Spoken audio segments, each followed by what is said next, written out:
Let us discuss the nutrition in plants. Nutrition is a process of taking food by an organism, it may be animal or plant, to gain energy to perform various functions. Now we are going to discuss about the process of nutrition in plants. How plants obtain their food. Do they take the food as other animals by depending upon others, or they prepare their own food? Let us see mode of nutrition in plants. Here, plants are the only organisms that can prepare food for themselves by using carbon dioxide, water, and minerals from the soil. Mode of nutrition in which organisms prepare their food is known as autotrophic nutrition. Auto means self, troph means nourishment.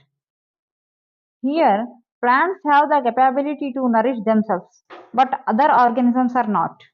So, plants are called autotrophs.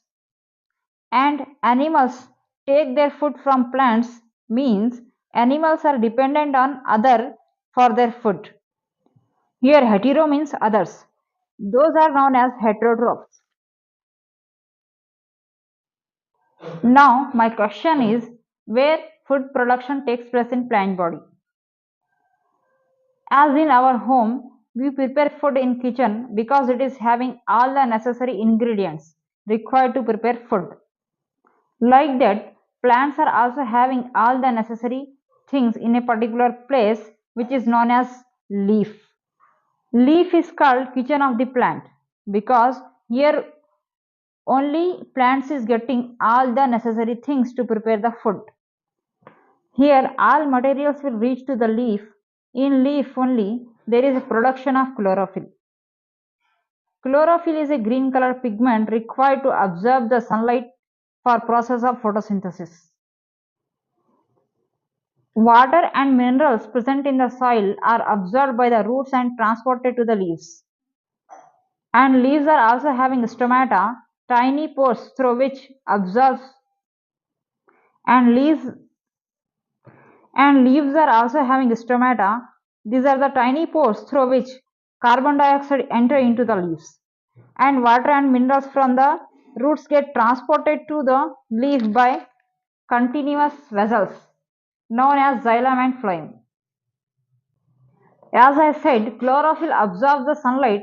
This sunlight acts as a source of energy to prepare food from carbon dioxide and water.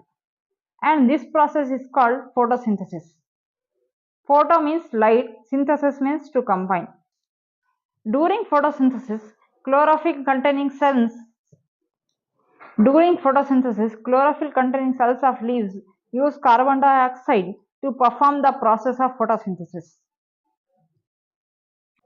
Here is the reaction for photosynthesis. Carbon dioxide plus water in presence of sunlight and chlorophyll gives rise to carbohydrate and oxygen.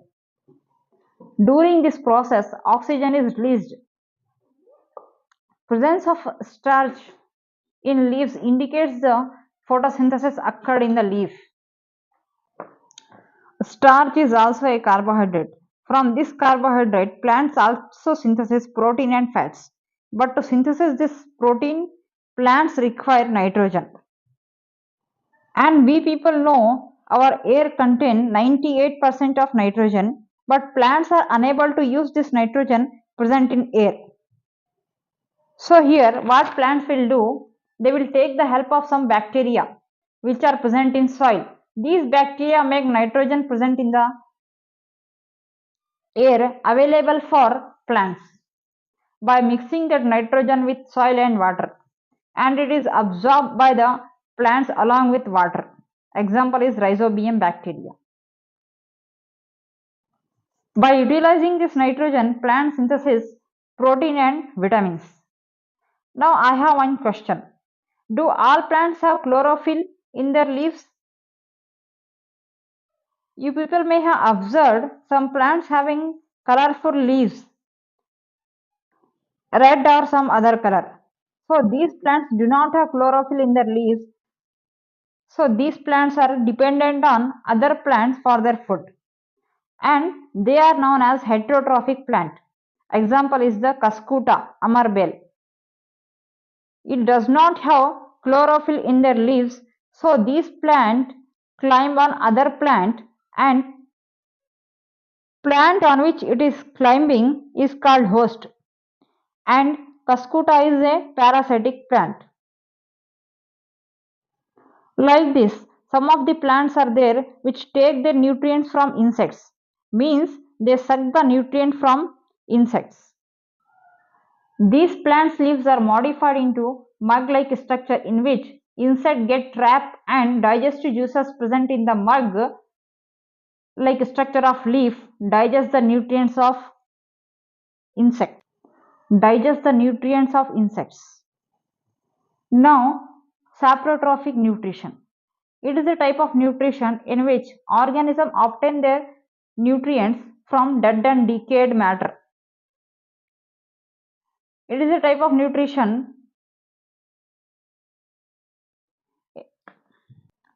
It is a type of nutrition in which organisms obtain their food from dead and decayed matter,